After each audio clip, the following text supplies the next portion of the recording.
So if you're starting to work for Washington State and you don't see this being a career-long thing, maybe you only plan on working 1 or 2 years, 3, 4 years, you're definitely not going to do it for the long term.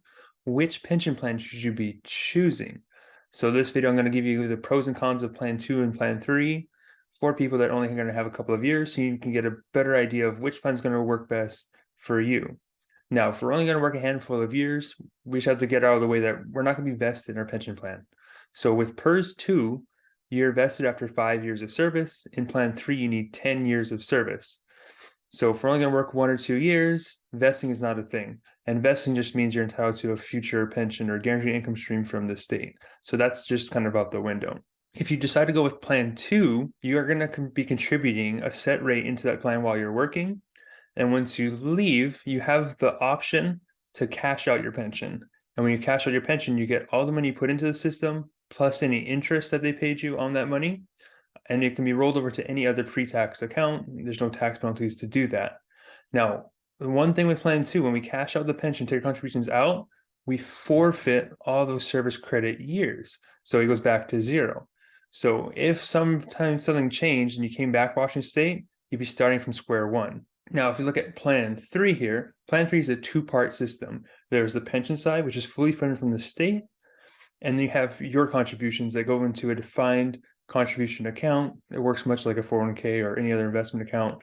So your money goes in, it gets invested, rise and falls with the market. Now, when you separate service in Plan 3, you can take your money with you. So you would cash out your defined contribution side. It can be moved into your own IRA, your own 401k, wherever you want it to go. So you can take it with you. Again, it's that you can take all the money you've put in, plus any investment growth that you earned.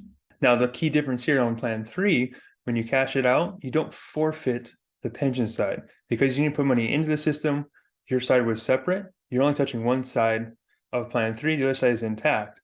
So if you chose Plan 3, cashed that out, your investment side, and then came back, you would pick up right where you left off. So you only had 3 years left, and then came back later in life, and you worked a couple more years, then you would start from year 3, you then have 5 years of service. So now the key here is with Plan 3, when you come back, you just start off from where you left off. So if you had 3 years in the system, you left, went somewhere else, and then came back, you would then be starting off with your 3rd year of service credit. Now, the reason that's important is in Plan 3, while the general rule is you need 10 years of service credits to be vested, you can actually get vested in 5 years if you have 12 service credit months that you've earned after you've turned to age 44. So you're over 44, you work 1 full year for the state, you can now be vested in 5 years in Plan 3. So occasionally that's something that we see. Someone gets a job working for the state in high school, or maybe early college years, they move out of state, whatever, and they come back later in life, they would then be able to pick up where they left off, and then they would get vested. All right, so with all that out there, my personal preference of only working, 2, 3, definitely less than 5 years for the state is I like Plan 3 for this. I like being able to put my money in there, earn some interest while I'm working, and then roll it out into another retirement plan. If I choose to eventually come back, I don't have to start from square one. So Plan 3 is what I personally like for a lot of people.